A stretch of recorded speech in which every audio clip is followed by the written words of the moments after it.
పాకిస్తాన్ తాలిబాన్ల గొడవను మర్చిపోయాం మనం. కానీ అది నిరంతరం జరుగుతూనే ఉంది. అక్కడ ఇరాన్ మీదన ఇజ్రాయెల్ దాడి, ఇజ్రాయెల్తో పాటు గల్ఫ్ దేశాల మీదన ఇరాన్ దాడి, అమెరికా ఇరాన్ మీద దాడి, అమెరికన్ స్థావరాల మీదన ఇరాన్ దాడులు ఈ మాట్లాడుకుంటున్నాం. అదే సందర్భంలో నేనైతే రెండు వైపులా కవర్ చేసుకొస్తున్నాను.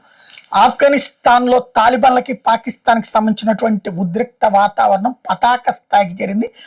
తాలిబాన్లు తాజాగా మారుడ్ ప్రాంతంలోని పాకిస్తాన్ సైనిక శిబిరాల మీద దాడి చేసి 3 పాకిస్తాన్ సైన్యాన్ని చంపేయడంతో పాటు 2ని తీవ్రంగా గాయపరిచారు. అదే సందర్భంలో ఆ పాకిస్తాన్ పోస్టులకి నిప్పు పెట్టారు. మరొక వైపున పాకిస్తాన్ సంబంధించినటువంటి ఆయుధాలు, అక్కడ ఆయుధ బేస్ ఉంది, ఆ బేసును ధ్వంసం చేసి ఆయుధాలు ఎత్తుకుపోయారు. అదే సందర్భంలో షోకాబాజ్ పోస్టుని ధ్వంసం చేశారు. వరుసపెట్టి అంటే పాకిస్తాన్ ఆఫ్ఘనిస్తాన్లోని సైనిక పోస్టులను ధ్వంసం చేశామని చెప్తుంది, ఆధారాలు చూపెట్టట్లా. విమానాలు కదిలేదు చూపెడుతుంది కానీ అక్కడ పేర్లే చూపెట్టలేదు.